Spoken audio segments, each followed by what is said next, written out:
బొమ్మలాంటి ఆమె పక్కనుంటే పగలే వెన్నెలనే కురిపిస్తా నీడలాగా నాతో ఏడడుగులు సాగితే ఇలలో స్వర్గంనే సృష్టిస్తా రసరమ్యం ఆ రాగ విలాసం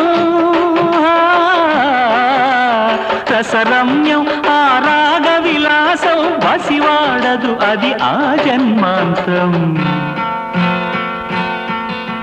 అందమైన నా ఊహల మేడకు ఆవిడమణి దీపం